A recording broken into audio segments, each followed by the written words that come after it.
الحمد لله رب العالمين، الصلاة والسلام على سيد الأنبياء والمرسلين وعلى آله وأصحابه أجمعين، أما بعد.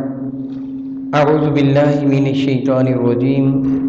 بسم الله الرحمن الرحيم. قل إن كنتم تحبون الله فاتبعوني يحببكم الله ويغفر لكم ذنوبكم والله غفور رحيم. آمنت بالله صدق الله مولانا العظيم. قال الله تبارك وتعالى جل وعلا في شان حبيبه إن الله وملائكته يصلون على النبي يا أيها الذين آمنوا صلوا عليه وسلموا تسليما. اللهم صل وسلم وبارك على سيدنا ومولانا ونبينا محمد النبي الأمي الكريم وعلى آله وأصحابه أجمعين. الصلاة والسلام عليك يا سيدي يا رسول الله وعلى آلك وأصحابك يا سيدي يا حبيب الله. الصلاة والسلام عليك يا سيدي يا رحمة للعالمين وعلى آلك وأصحابك يا سيدي يا سيدي يا سيدي يا شفيع المذنبين.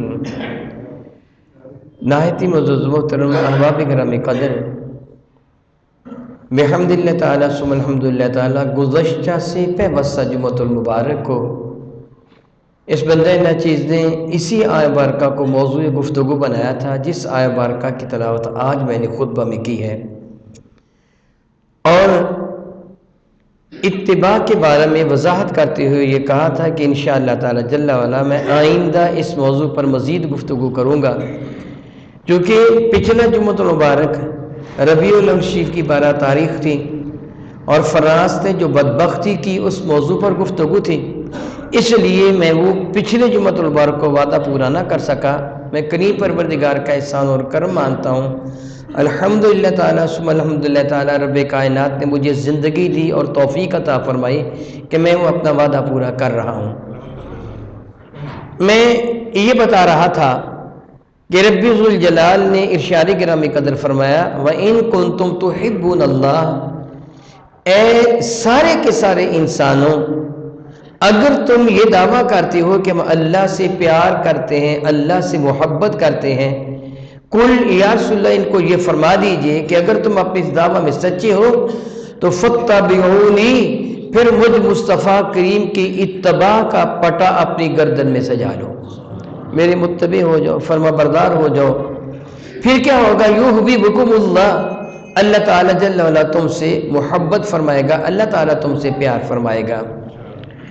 یہ دراصل یہود و نصارہ کو کہا گیا تھا کہ جن کا یہ دعویٰ تھا نحن ابناء اللہ و احباؤ، یہود و نصارہ کہتے تھے ہم اللہ کے بیٹے ہیں، اللہ کے محبوب ہیں، تو ان کو جواب تھا اگر تم واقعی اللہ تعالیٰ سے محبت کے دعویٰ دار ہو تو پھر مجھ مصطفیٰ کریم کی اتباع کر لو۔ اس کے تحت گفتگو کرتے ہوئے میں نے آپ کو یہ بتایا تھا کہ اتباع کی کچھ قسمیں ہوتی ہیں، اتباع اور اطاعت میں فرق ہوتا ہے۔ اطاعت کا معنی ہوتا ہے حکم ماننا، اطاعت کا کیا معنی ہوتا ہے؟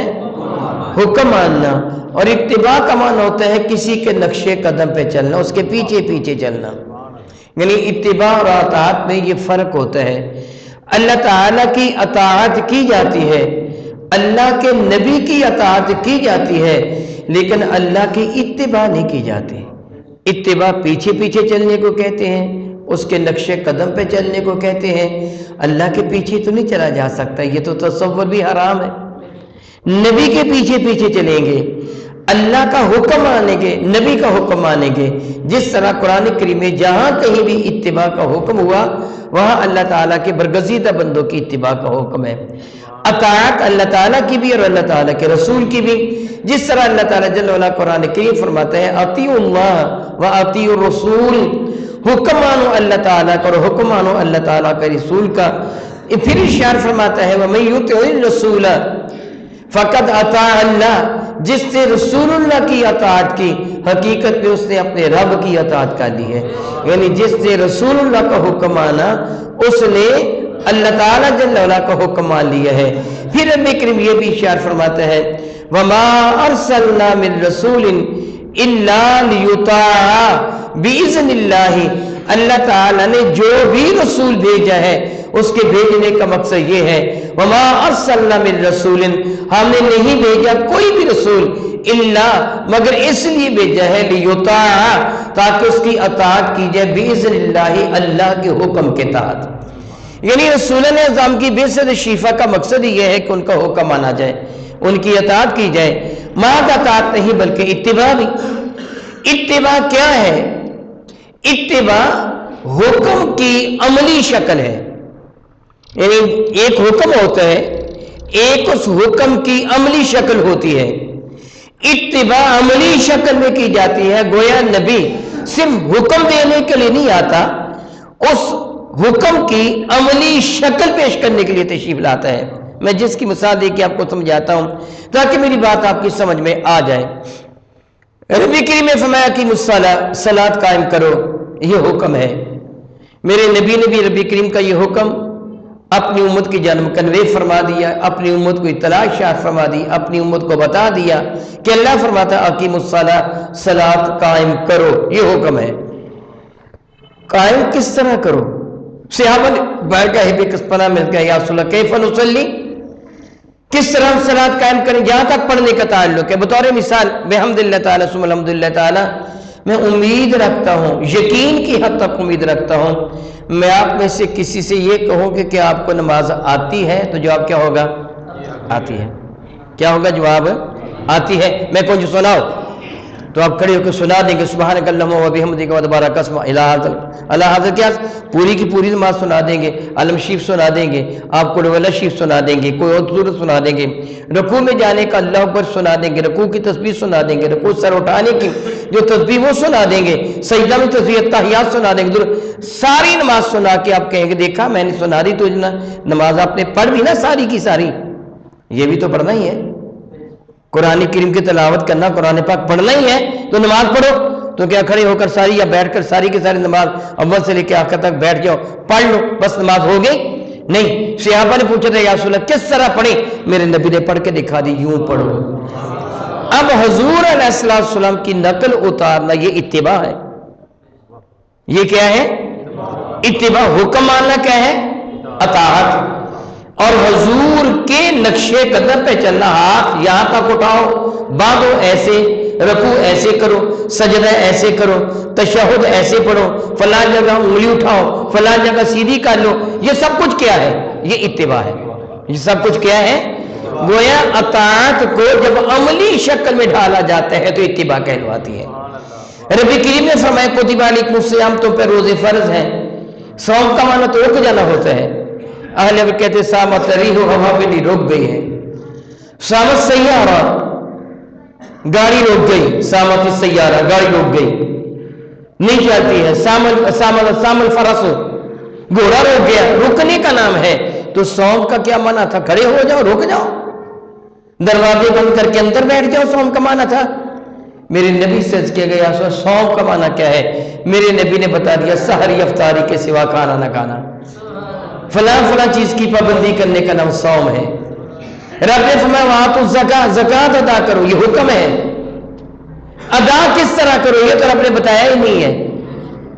پھر نبی کریم کی خدمت فیض درجت میں کیا گیا سنا زکوٰۃ کیا ہے؟ زکوٰۃ کا لفظی معنی تو پاکیزگی ہوتا ہے، جس طرح اللہ تعالیٰ جل وعلا حضرت ابراہیم علیہ السلام کی دعا کا ذکر فرماتا ہے قرآن کریم میں کہ جب ابراہیم علیہ السلام نے حرم کعبہ کو بنایا تھا تو بارگاہ رب العزت میں دعا مانگی تھی، ربنا وابعث فیہم رسولا منہم، اے اللہ تعالیٰ جل وعلا بھی ایمان والوں میں اپنا رسول مبعوث فرمانا جو انہی میں سے ہو، ان کا ہم قوم ہو، انہی کی بولی بولنے والا ہو، یعنی خطہ عرب میں نازل کرے تو عربی رسول ہو، یتلو علیہم آیاتی کا، مولا تعالیٰ جو ان کے سامنے تیری آیتوں کی تلاوت فرمائے، صرف تلاوت نہ کرے، وَيُعَلِّمُهُ الْكِتَابَ، وہ کتاب سکھا کے بھی جائے، لیکن یہ نہیں کہ فر رٹا لگا لیا کتاب کو سیکھ لیا، وَيُعَلِّمُهُ الْكِتَابَ وَالْحِکْمَةَ، جس کے اندر پوشیدہ خزانے ہیں ان کی تعلیم بھی دے کے جائے، وَيُزَكِّيهِمْ، نگاہ کرم سے ان کو پاکیزہ بھی کر کے جائے،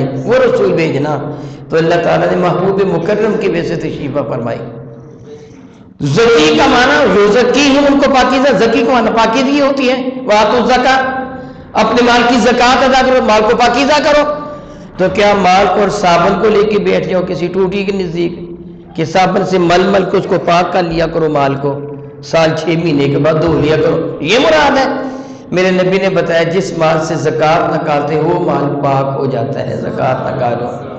یعنی نبی اطاعت کے ساتھ ساتھ اتباع کا بھی حکم دیتا ہے، نبی کی اتباع بھی کی جائے گی۔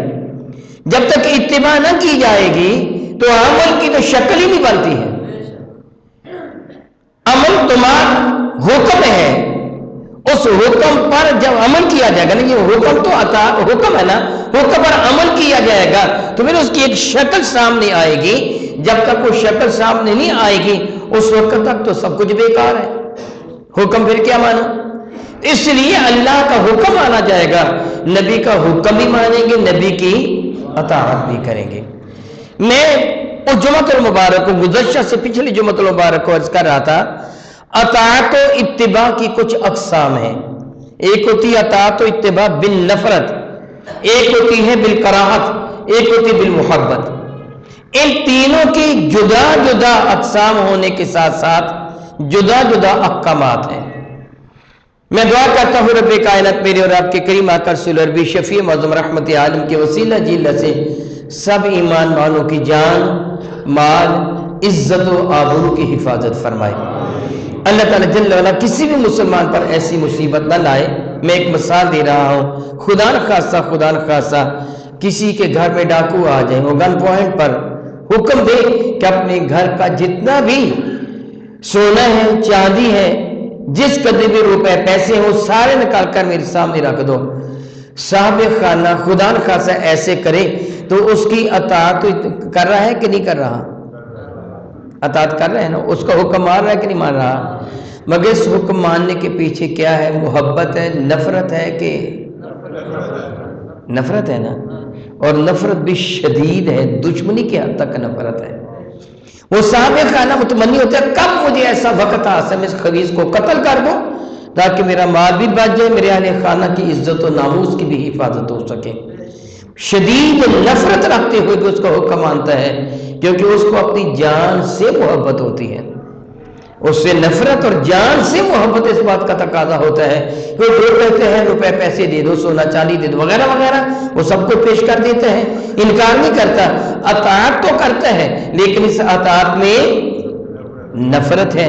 اور دوسری اطاعت ہوتی ہے جس اطاعت میں نفرت نہیں کراہت ہوتی ہے۔ نفرت اور کراہت میں فرق ہے۔ اس پہ کراہت ہوتی ہے جس طرح اللہ نہ کرے کوئی مسلمان بیمار ہو جاتا ہے، وہ ڈاکٹر کے پاس جاتے ہیں، ڈاکٹر بتاتا ہے کہ تیرے ٹیومر ہے، خدا کا رسولی ہے، تیرے کو گلینڈ ہے، پھولا ہوئے ہے، اور اس کی جو سرجری آپریٹ کرنا ضروری ہے، اگر میں نہ کروں گا تیری بیماری بڑھ جائے گی۔ تو وہ بیچارہ پیسے دے کر آپریٹ کرواتا ہے کہ نہیں کرواتا ہے؟ جتنے ڈاکٹر مانگ لیں اتنے ہی دینے پڑتے ہیں۔ پھر وہ کیا آپریٹ کروانا چاہتا ہے کہ مجھے میرا چیر پھاڑ کیا جائے؟ جی چاہتا ہے چیر پھاڑ نہ ہو، مجھے ایسے ہی آرام آ جائے، لیکن پھر بھی کرواتا ہے۔ یہ نفرت کے ساتھ نہیں، یہ کراہت کے ساتھ ہے۔ میری بات کی سمجھ تو آپ کو آگے ہوگی نا۔ ڈاکو کی اطاعت کی نفرت کے ساتھ، ڈاکٹر کی اطاعت کی کراہت کے ساتھ۔ اللہ کے حضور معتبر اطاعت وہ ہے جو محبت کے ساتھ کی جائے۔ اللہ کے حضور جو معتبر اطاعت ہے نا، وہ اطاعت ہے کہ جو محبت کے ساتھ کی جائے، اور وہی اطاعت قابل قبول ہے۔ اگر اطاعت تو کی جائے مگر دل میں نفرت ہو تو پھر ایمان نہیں بلکہ منافقت ہے۔ منافق میرے کریم آقا کے اقتداء میں نمازیں پڑھتے تھے کہ نہیں پڑھتے تھے؟ وہ روزے رکھتے تھے کہ نہیں رکھتے تھے؟ جہاد میں حصہ لیتے تھے کہ نہیں لیتے تھے؟ جتنا قرآن نازل ہو چکا تھا، بہت سارے منافقین کو سارا قرآن یاد تھا جتنا نازل ہو چکا تھا، مگر کوئی بھی فائدہ نہیں۔ اس لیے وہ اطاعت مصطفیٰ بھی کرتے تھے، اتباع بھی کرتے تھے، جس طرح میرے نبی نماز پڑھتے ہیں اسی طرح پڑھتے تھے، مگر ان کے دل میں میرے نبی کی محبت نہیں تھی، اس لیے ان کا یہ عمل منافقت بن گیا کہ جس کا درجہ کفر سے بھی بدترین ہے، کہ اللہ فرماتا ہے ان المنافقین فی الدرک الاسفل من النار، کہ منافق جہنم کے بدترین گڑھے میں ہوں گے جو کافروں سے بھی نیچے والا گڑھا ہے۔ عمل بھی کرتے ہیں میرے نبی کے عمل کی طرح، بظاہر حکم بھی مانتے ہیں، مگر کافروں سے بھی بدترین کیوں ہیں؟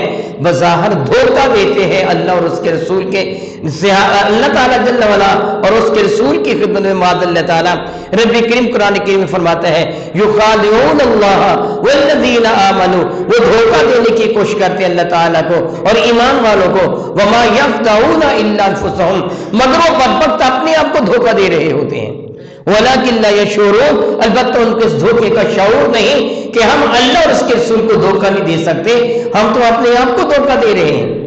منافق بدترین گڑھے میں ہیں۔ کون سی اتباع، کون سی اطاعت ایسی ہے کہ جس اطاعت پر اللہ رب العزت جل وعلا اجر عطا فرماتا ہے، ثواب عطا فرماتا ہے، وہ اطاعت ہے جو اطاعت بالمحبت ہے، جو اطاعت محبت کے ساتھ کی جاتی ہے، احترام کے ساتھ کی جاتی ہے۔ اس اطاعت کے لیے توضع کرنے کی ضرورت نہیں ہوتی، کسی کو زور لگانے کی ضرورت نہیں ہوتی، بائی فورس کسی سے اطاعت نہیں کروائی جاتی، بلکہ خود انسان اطاعت کرتا ہے، جس طرح میرے اور آپ کے کریم آقا تاجدار ارب و عجم، شفیع معظم، رحمت عالم صلی اللہ تعالی علیہ وآلہ وبارک وسلم مسجد نبوی شریفہ میں تشریف فرما تھے۔ جمعہ کا دن تھا، میرے اور آپ کے کریم آقا رسول مرشد رحمت عالم صلی اللہ علیہ وسلم صحابہ کرام کے سامنے گفتگو فرما رہے تھے۔ رب ذوالجلال نے انبیاء علیہ السلام کو انسانیت کی ہدایت کے لیے بھیجا ہے، اور جس قوم کی جانب رسول تشریف لایا ہے اسی کی زبان میں تشریف لایا ہے۔ میرے اور آپ کے کریم آقا رسول عربی شفیع معظم رحمت عالم خطہ عرب میں تشریف لائے، حجاز مقدس پہ تشریف لائے، اور میرے نبی کی زبان لینگویج وہ ہے کہ جو رب کریم کو سب سے زیادہ پیاری ہے۔ اہل جنت کی زبان بھی عربی۔ جب انسان مر جاتا ہے، خواہ وہ کسی بھی زبان کا حامل ہو، کوئی سی لینگویج وہ بولتا کیوں نہ ہو، دنیا کی کسی بھی زبان رکھنے والا کیوں نہ ہو، لیکن مرتے ہی اس کی جو زبان ہوتی ہے، یعنی جو لغت ہوتی ہے، وہ عربی ہو جاتی ہے۔ اس کو جو قبر میں سوالات کیے جاتے ہیں، من ربک ما دینک ما کنت تقول فی ذی الرجل، یہ کسی اور زبان میں نہیں کی جاتے، عربی میں کیے جاتے ہیں۔ اور اللہ کی قدرت ہے کہ مرتے ہی اس کی زبان عربی اس طرح ہو جاتی جس طرح اس کی مادری زبان ہے، کیونکہ میرے اور آپ کے کریم آقا تاجدار ارب و عجم شفیع معظم رحمت عالم صلی اللہ علیہ وسلم عربی زبان میں، عربی خطہ میں تشریف لائے۔ میرے نبی پہ نازل ہونے والی کتاب بھی عربی میں، تو میرے کریم آقا عربی میں خطبہ ارشاد فرمایا کرتے تھے۔ رسول مرشد رحمت عالم صلی اللہ علیہ وسلم کا دینی متین ہر چہار داغ عالم میں پھیلا، تو اس لیے ہم اپنے اپنے علاقائی زبان میں گفتگو کرتے ہیں۔ میں گفتگو کر رہا ہوں اپنی قومی زبان کے اندر، یا کوئی آدمی اپنی مادری زبان کے اندر گفتگو کرتا ہے، حقیقت میں یہ سنت مصطفیٰ پر عمل ہے۔ یعنی میں آپ کے سامنے جو اللہ اور اس کے رسول کے احکامات کا ذکر کر رہا ہوں، اپنے نبی کی سنت پہ عمل کرتے کر رہا ہوں۔ میرے کریم آقا صحابہ سے ارشاد فرما رہے تھے، خطبہ دے رہے تھے، وعظ فرما رہے تھے، آنے والے لوگ آ رہے تھے اور بیٹھ رہے تھے۔ چند ایک افراد آئے اور آ کر کھڑے ہو گئے مسجد نبوی شریفہ کے کمرہ میں۔ میرے کریم منبر شریفہ پہ تشریف فرما ہے، خطبہ ارشاد فرما رہے ہیں۔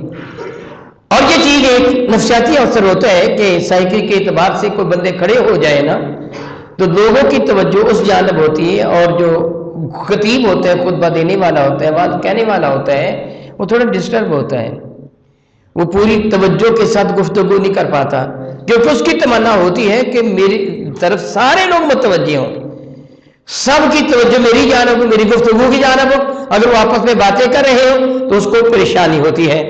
میرے کریم آقا رسول عربی شفیع معظم رحمت نے ان کو کھڑے دیکھا تو حضور نے فرمایا اجلسو، بیٹھ جاؤ۔